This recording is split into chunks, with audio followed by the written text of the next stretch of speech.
morning, beautiful people. I hope you all are doing well. We are in the middle of our study of John.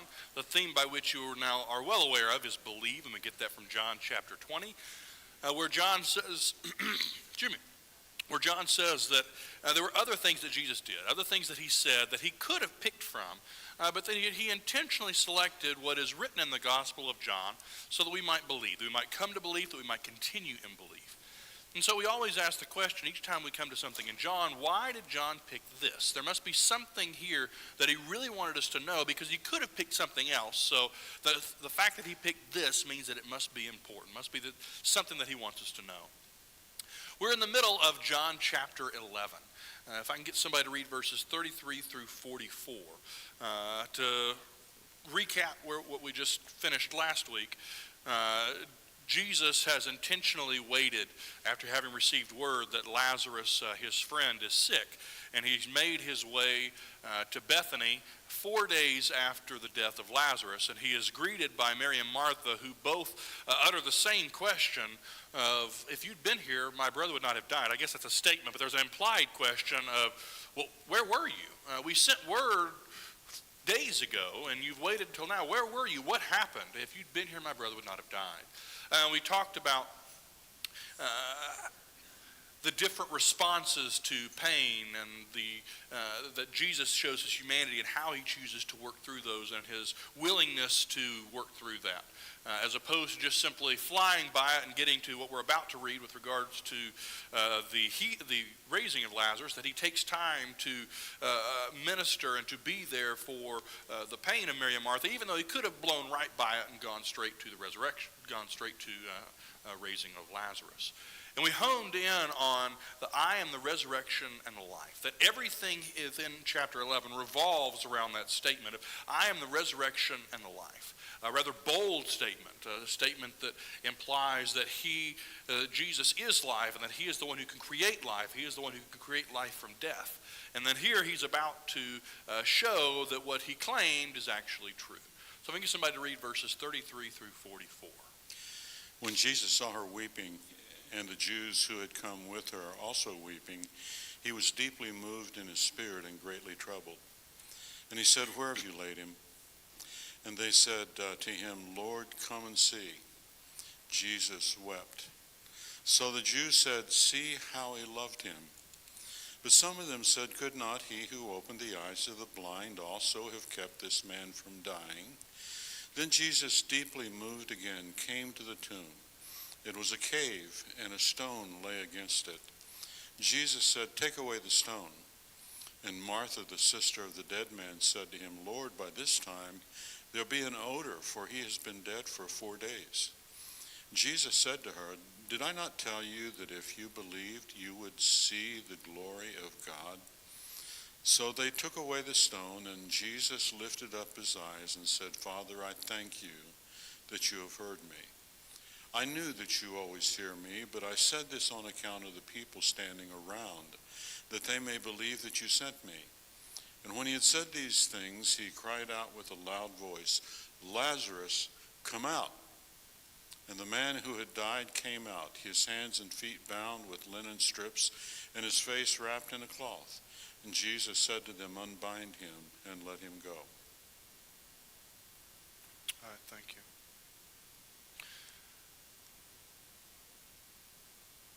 What does Jesus say is his purpose for what he has done up to this point and what he is about to do? It comes about verse 42, but he explicitly states in his prayer as to why he has done everything that he has done and why he's about to do what he's about to do. What does he say?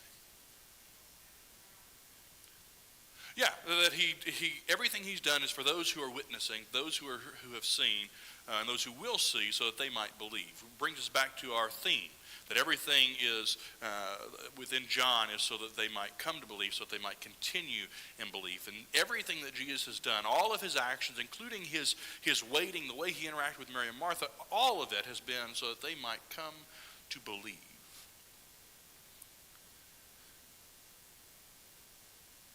We talked about that this miracle serves to confirm that what Jesus claimed is true, that he is the resurrection and the life. How is it that Jesus raises Lazarus here?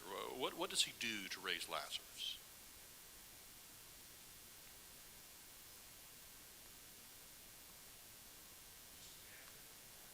He just speaks.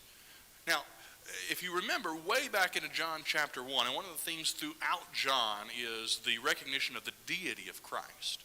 In fact, John is going to begin in John chapter 1.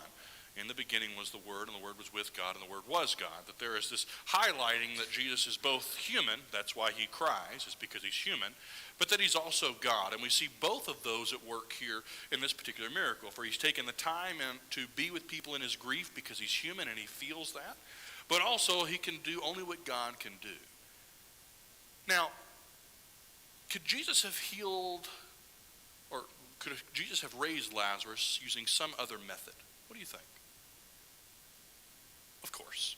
He could have gone into the tomb and laid his hands. He could have decided to copy Elijah and take Lazarus on him and hand to hand, foot to foot kind of thing. He could have raised him in a variety of ways. So I'm wondering, what do you think? Why just simply speak? What do you think? Why just simply speak? No flim-flam? Okay, do you care to elaborate?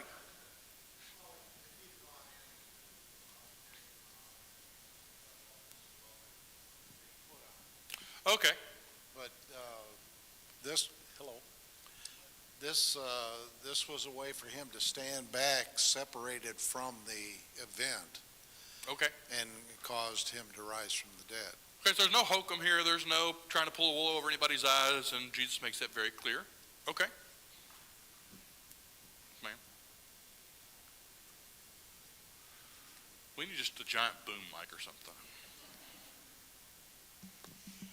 In the beginning, God spoke everything into existence. I mean, he, made everything just by speaking it. And so it's like, he's showing he's God. He can, speak life into existence just by that. And I wonder if there's supposed to be an aspect of that. Certainly, everything that Jesus has done shows that there's no hokum. That's why he waits days, not only so Lazarus will die, but so there isn't any, he showed up and there was just that much life, but nobody could see it.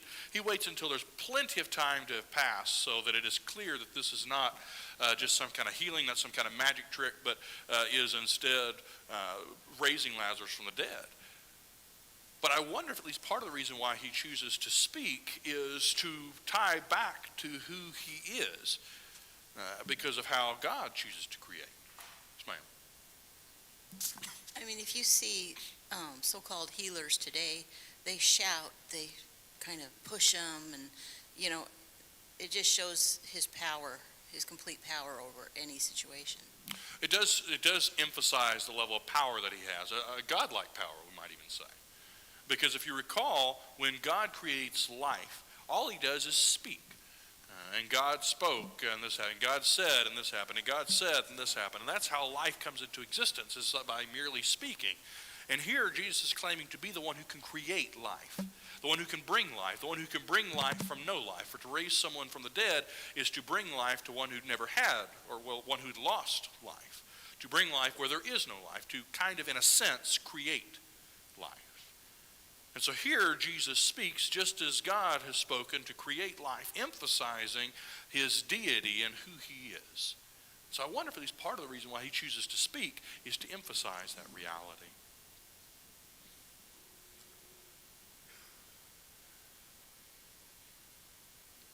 I'm wondering, why do you think Jesus commanded the stone to be rolled away? And why do you think that he commanded for Lazarus to be unbound? What do you think? Why does he command those things to be done? And perhaps more importantly, why does Jesus not do them himself? Okay, a foreshadowing, you think? Okay, a foreshadowing of what? Okay, a foreshadowing of his own resurrection. Okay. Why does Jesus command the stone to be rolled away? Why does he command Lazarus to be unbound? But perhaps more importantly, why does Jesus not do them? What do you think?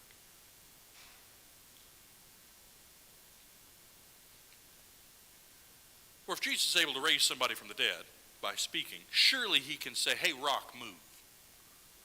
If Jesus is able to raise somebody from the dead, surely he can, he can command the winds and the waves. Can't he have a mighty wind blow the bandages off of him?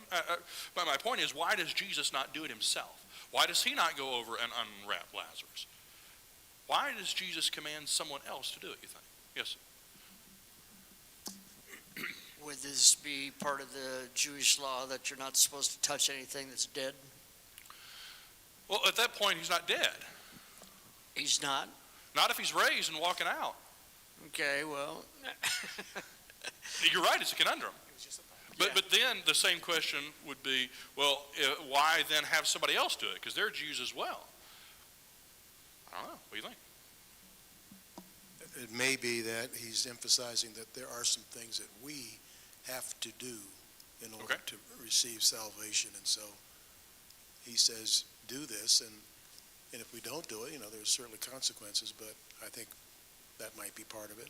Okay, it does seem to highlight the necessity of, even though nobody there raised Lazarus, and Jesus was not dependent upon anybody to raise Lazarus, yet he still expected a part to be played. Yes, sir. I think also to have more witnesses to firsthand experience what a miraculous thing this was. You're talking from going from putrescence to life. The people that went up there to roll the stone away would have sensed that. And I wonder if that's perhaps the primary reason. Perhaps an additional aspect is the communication that there's some role to be played. But I wonder if most of it is to confirm that this miracle actually happened. So we roll the stone away. One, I don't know if Lazarus would have had to walk out. I don't know if Jesus could have somehow moved, but regardless. So the others could go and look and see, hey, Lazarus still isn't in there. This actually is Lazarus. There's not been some funky, weird magic going on. Hasn't been some switcheroo taking place. And I wonder if the unbinding is at least in part so that they can be right there and see and touch and feel, and sure enough, this is Lazarus, and he's real. Because we tend to be able to remember things and know things and be able to wrap our minds around things, not merely with cognitive effort, but as we interact with it within our senses. If that's the case, then Jesus' method of healing would emphasize, or in this case his method of resurrection, would emphasize the care and love for everyone that he has around him. For certainly, it would have been very easy for Jesus to say, stone, move, wind, go, and everything, woo! And he could have made this an even greater spectacle than what it was. And yet he chooses to heal in such a way, or in this case, raise in such a way, and include people in such a way so as to ensure that they are given the opportunity to interact and see that this is real, so that then they can choose how they're going to react to it. That he gives them the opportunity to interact with this mind-boggling reality that someone was able to come back from the dead, which doesn't happen because dead things stay dead. So they're given the opportunity to interact with that which doesn't make sense. And it seems to emphasize Jesus' care and his desire for them to be able to come to belief in him. Any thoughts or comments before we move on to the next section? Yes? There's kind of a humorous anecdote from this that Marshall Keeble, who was probably the most famous gospel preacher for gospel meetings and revivals in the churches of Christ in the 40s and the 50s and the 60s. He baptized literally thousands and thousands of people. And he loved to preach on this story. And one of the comments he always made when he preached on this event was he commented on the fact that he called Lazarus by name and said he had to call him by name, otherwise everybody in the cemetery would have come forth. And it's humorous, but it does emphasize the power that is there. One question about the fact that he cried out in a loud voice. Was he doing that on behalf of Lazarus, or was he doing that on behalf of the people that were around so they could hear his command? I would assume that he's doing it because of everybody around him, for he's made it pretty clear that everything I'm about to do is for the people who are around me. Everything I'm about to do is so that all who see will know that this was a miracle that was done, that this emphasizes that he is resurrection and life. So my assumption is that it was done for everybody who was around him, because certainly he didn't need to yell out for himself. Yes.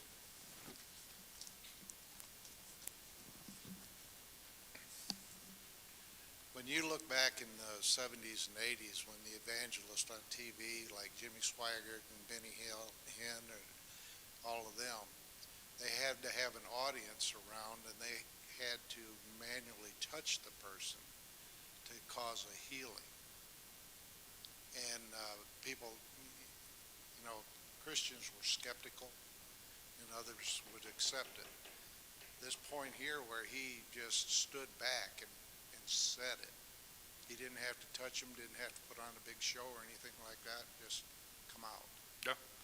It emphasizes the level of power that exists. To do what no one can do, to bring life from death, and yet be able to do it simply by speaking. Any other thoughts, comments? All right, let's read verses 45 through 57. If I can get somebody to do that for me, please.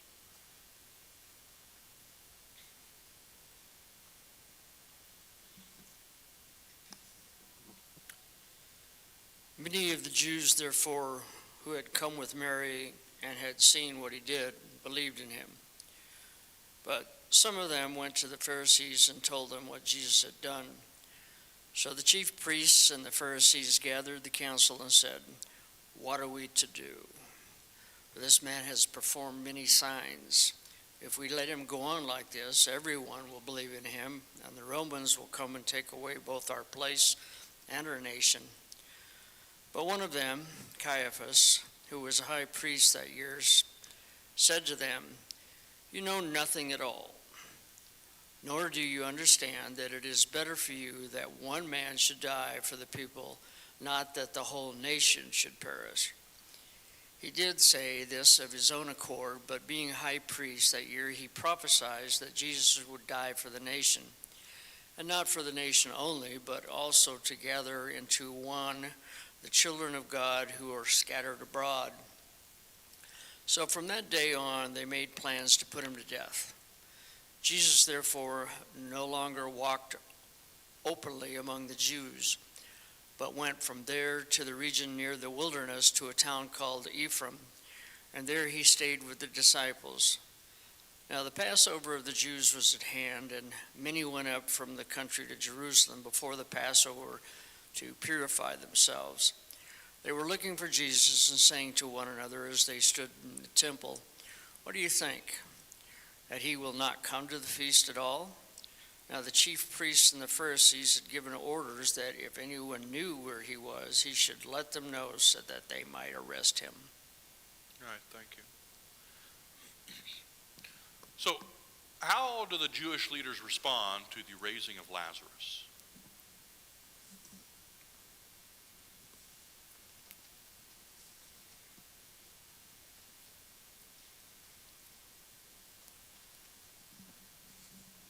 I find this so bizarre because I think they believed he did it, but they didn't care. And it's like if he can raise somebody from the dead, it seems to me like you would fear that he could kill you.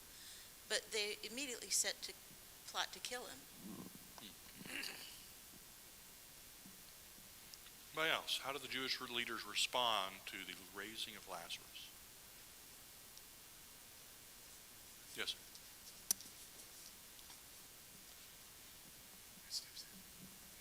Not really with awe at the awesomeness of the feat, but rather looking at a way to maintain their place in society. So it was all about them and not about anybody else. Ainsley, did you have something?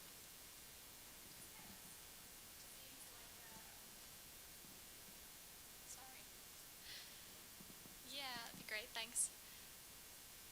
It just kind of seems like, yes, they acknowledge Jesus raised Lazarus from the dead, but their primary concern was, oh my goodness, when all the non-Jews hear about this, not only are they going to convert to to his religion. That's going to make it where the Roman Empire goes and takes everything, because they currently had the weird balance of, as long as they do their practicing of Jewish tradition, don't interfere with the Romans, totally fine. But the amount of upheaval that would happen if they had Roman citizens going to convert to Christianity would, in their opinion, make them lose everything. And they couldn't let that happen in their minds. Anybody else? This kind of reminds me, this event, of when Jesus fed the 5,000, but then before the night was out, his own disciples believed he could feed the 5,000, but didn't have the power to get them off the lake alive. And here are people that believed that he had the power to raise Lazarus from the dead, but not enough power to protect them from the Romans.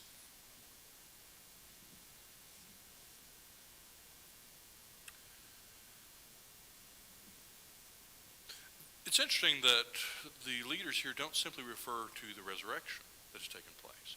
They refer to signs, plural, that he's done many signs. So clearly they've either heard or seen others as well besides this one. Do you think they recognize the implications of those signs? What do you think?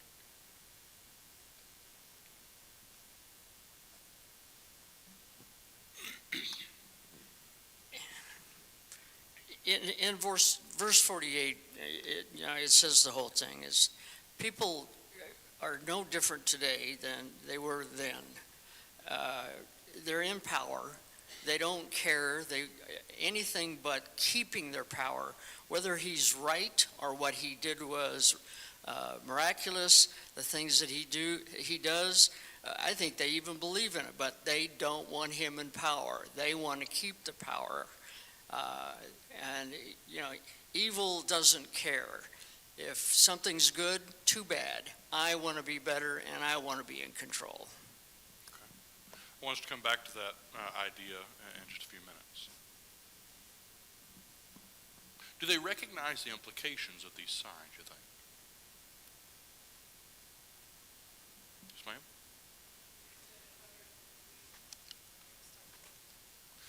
They certainly, at minimum, recognize the result will be that everyone else will choose to follow him. What do you think? Do they recognize him? Yes, sir. Because they actually believed that they could kill him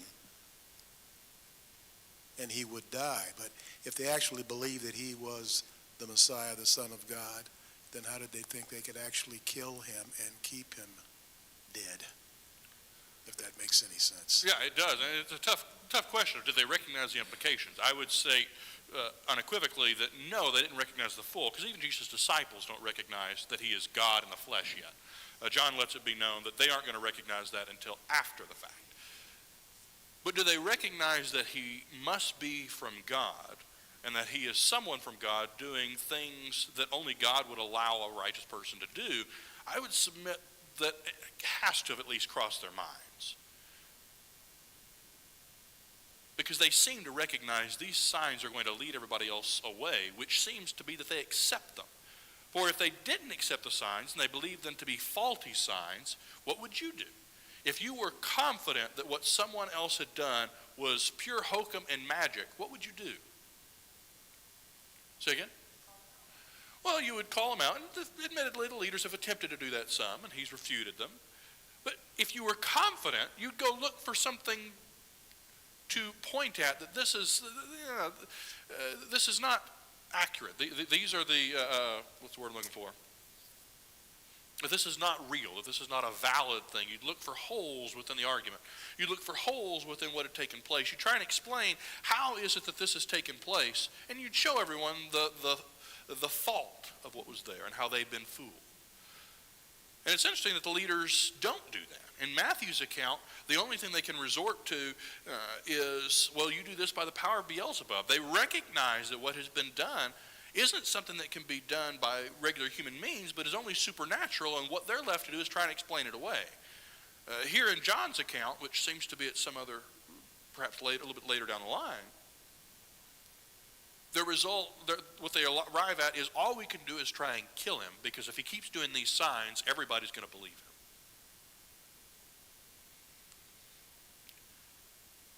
That leads me to a question.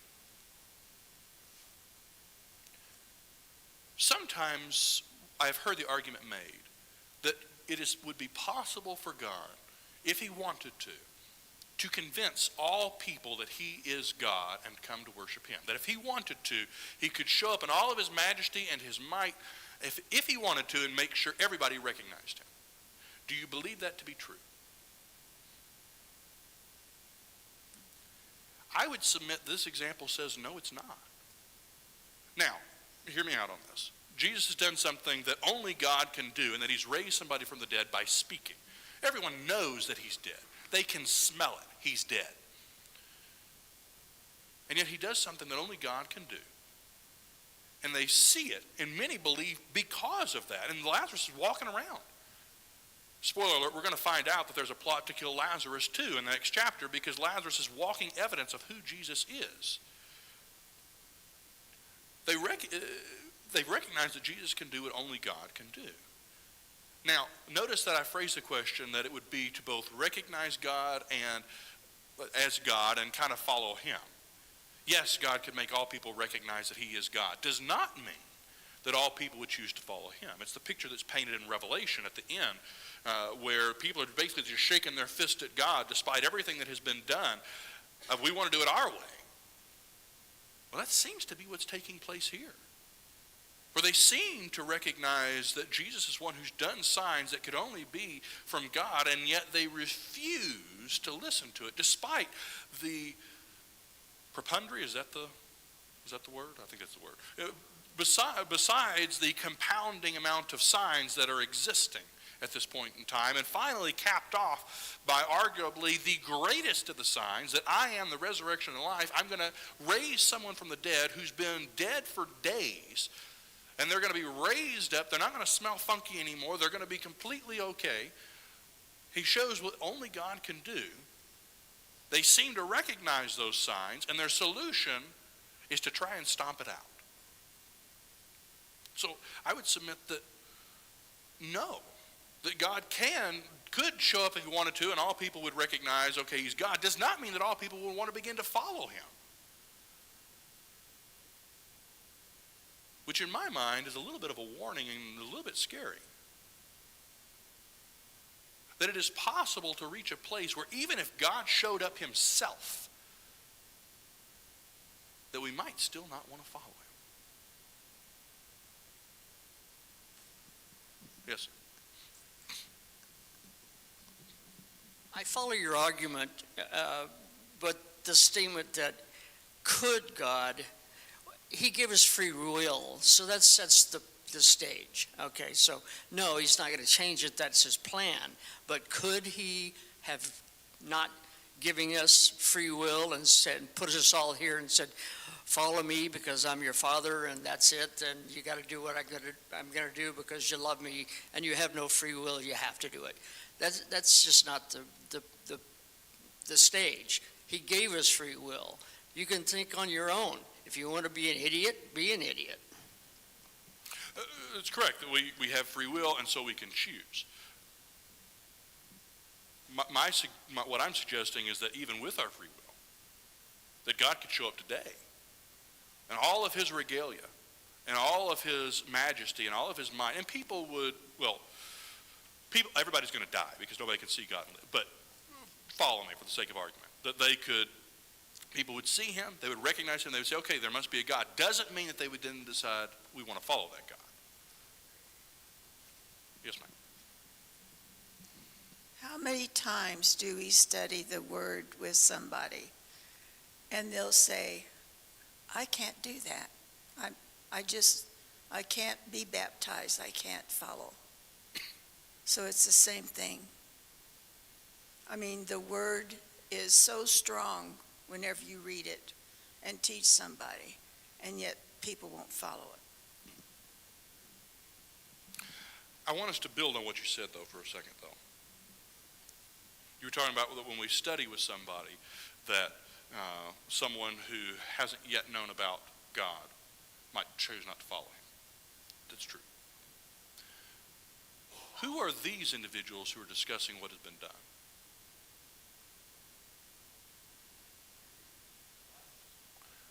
Now, why is it important to note that they're the Jewish leaders and the high priest?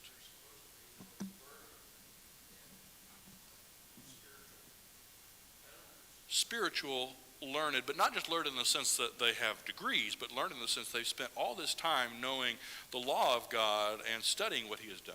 Yes? Peer pressure.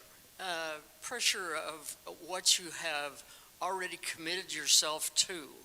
You're just not going to change. You know, I'm a Jewish leader, and all my friends and all my, what are they going to say? What are they going to do? They're going to think that, bad things about me. How many people do we have to say, I have a daughter that won't be baptized, believes everything because her husband would be upset? It's sad, sad, sad, but that's it. I want us to come back to that because I think there's an important point there. Before we do, who are these individuals who are plotting the death of one that they recognize has done signs that point towards God?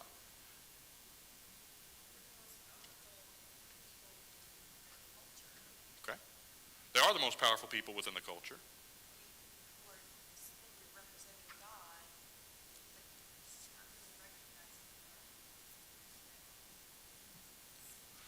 They're the ones who are tasked with trying to educate and help all who are around come to know God.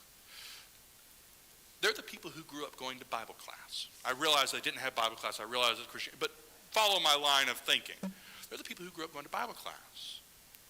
They're the people who grew up knowing about who God was, who heard about the Messiah, who knew the Scriptures. To be a Pharisee was to memorize the first 5 books of the Old Testament and know it verbatim to the point where you could count the letters and know which one was supposed to be in the middle. They knew it backwards, forwards, and inside out.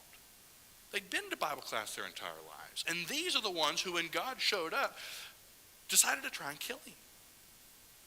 And in my mind, there's a little bit of a warning there for those of us who have been in Christ most of our lives, or have known about him most of our lives. Now, let me be clear. It is a blessing to have known God for all of your life. Don't mishear me. That it is a blessing to have known God for a very long time. It is a blessing to have grown up in the church and to have Christian parents. And it is a blessing to have come to him later in life. It is always a blessing to come to God. But there is always a risk that we might eventually come to a place where the idea of Christ loving us and sacrificing everything becomes commonplace. The idea where we've heard the story all of our lives, or we've gotten used to the story being told the way we're used to it being told. And perhaps we say, well, I already know all of that, and we forget to ask the question, is it still true today?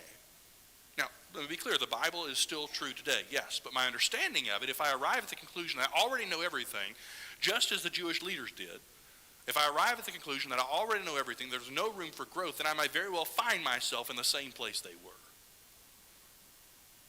If, however, I recognize that my understanding of God, because I am a fallible human being, that my understanding is not perfect and that I might have more to learn and might have more to know, and I am open to the possibility that perhaps I don't understand God fully as I would like to, then there's the possibility of recognizing him as I read Scripture, as I see him work within a life. But we must always be on our guard that we never allow the Bible to become commonplace, that we never allow what Christ has done to become commonplace, and that we never arrive at the conclusion that I already know everything and have nothing more to learn. Yes, ma'am? So I memorize all the first 5 books of the Bible, but I memorize it, but I don't take it in. Look at the prophecies, and they didn't understand the prophecies of this Messiah coming and what it meant. It's true. They didn't. They thought they did, though.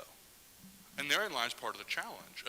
Once we've heard stories all of our lives, we can arrive at the conclusion that I already know it and end up skipping over it as opposed to paying attention. For example, did Delilah cut Samson's hair? Did Delilah cut Samson's hair? Some of you already know because I know Dave told you. No, she didn't. She hired somebody to cut it. But growing up in Bible class, we were told Delilah cut Samson's hair. Now, we can make arguments, yes, Delilah hired the person, et cetera, et cetera. But my point is that we thought we know those stories growing up. And then all of a sudden, oh, wait a minute, I didn't know it quite as well as I thought I did. And so we must continually reevaluate and never arrive at the conclusion that I already know all there is to know. Else we might find ourselves in the very situation that these Jewish leaders did, as God himself appears to them, and they were certain they already knew it. We've got 5 minutes left. I want to come back to what you said, and here you want to add more. There's another insidious thing that we as people let take us away from God, and that is you have something in your life that's a sin, and you battle it and you battle it, and you can't win, and other people know about it. And so if you believe in God and want to talk about God, then they point out your problem, and then it makes you look bad. That is a problem that a lot of people have. True. Dave?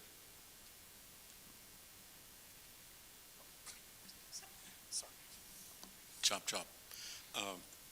One of my favorite sermons along this line was, over the years, I went back and counted. I've preached 8,000 sermons in 50 years. Nice. And I have them all on my computer. And one of them is titled Apples in Eden.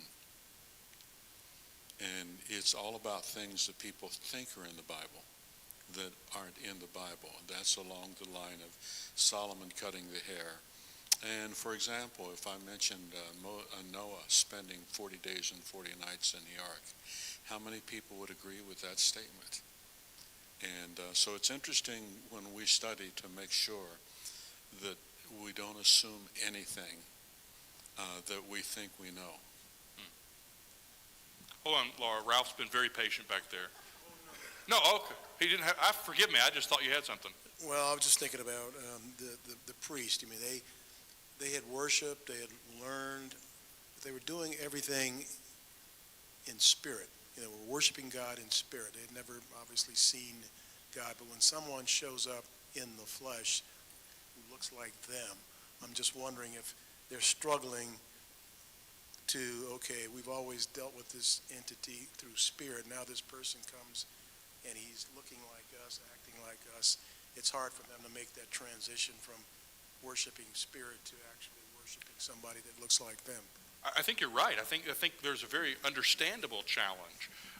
This was completely new. This was different. I mean, so new that God even says, I'm about to do a new thing after Solomon has said there's nothing new under the sun. So Solomon said there's nothing new under the sun because he's right. It's been the same old, but God says this is new. So of course they were going to have a hard time wrapping their minds around it.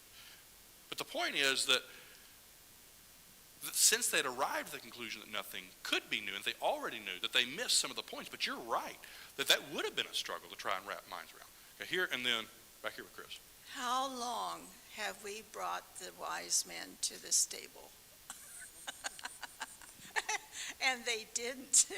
The babe was like 2 years old, and yet that is what we see out there. The wise men came to the stable. How many people realize that they didn't? We three kings of Orient old. A question that comes to my mind is, the Jews were looking for a Messiah, theoretically, but were they really actually looking for a Messiah? Did they want one? And if so, what would fit the criteria that they were looking for? Like with many questions, your question has a yes-no response, right? Did they want one? Yes. Did they want the one they got? No. There were expectations as to what those expectations were if there were a consensus, and I emphasize if, because just as today with eschatology, there are a plethora of opinions about what's going to happen. Same thing back then. There were a plethora of opinions. Some believe that the Messiah would be a general king who would conquer the Romans. If there was not consensus, if there was a more generally accepted one, it would be that one, especially amongst the local populace. But some believe it would be a prophet. Some believe that it would be a prophet and a king. Some believe there'd be as many as 3 messiahs coming at different times. So there was a messianic expectation. But in all of those expectations, the Messiah wasn't supposed to die. And in all of them, he was supposed to do certain things. So, for example, he's supposed to live out in the desert. Well, he kind of does. He's supposed to be from Nazareth. Well, he is. He's supposed to be from Bethlehem. In fact, some of these are the exact things that are pointed out in Matthew and John. Well, the Messiah's supposed to come from Bethlehem. Well, he did. They just didn't recognize. But it didn't happen in the way that they were expecting. So yes, they wanted a Messiah. Yes, they were expecting Messiah. No, they did not want the one that they got. At least a large percentage did not want the one they got. We're about out of time, so I want us to look at this real quick. Why is it, in your opinion, based on what the text says, why do you think the Jewish leaders were so resistant to accepting the signs? Because they state why. If you had to summarize their statement in a word or two, how would you do it? Why are they resistant to these signs and refuse to accept them? This upsets our apple cart. Okay, this upsets our apple cart because they acknowledge that the Romans are going to come in. It's going to upset the way things are. Okay? Yes, ma'am. Okay, it does expose their hearts. All right. Yes, ma'am. Okay, pride. That's at least one of the answers that I'm looking for. I do have 2 that are in my head. I would say fear. Those are the 2 that I think of. Yes, ma'am?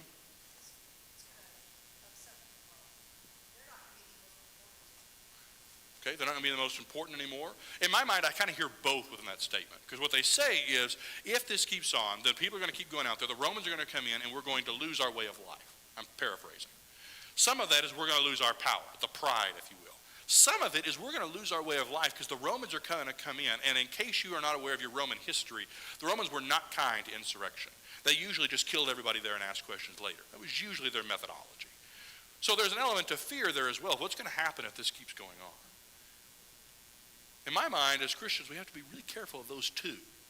Fear of what is this going to cost me? What is it going to cost me if I believe what God really says or if I say what he really says? And pride of what am I going to lose? And I don't know that I want to be viewed as that particular individual. It goes back to what you were talking about, Roger. How are others going to view me if I choose to do this? What am I going to lose? And those are the exact questions that the Jewish leaders seem to be asking here, of pride and of fear. And those are the things that override their recognition of the signs. We must be wary and leery of any pride or fear that exists in our life, because it is those things that can prevent us from doing the very things that we know that we ought to do. We'll pray and we'll be done. Father in heaven, we're so thankful for this day. We're so thankful for your Son. So thankful for your word. Lord, we ask that you help us to live our lives solely for you.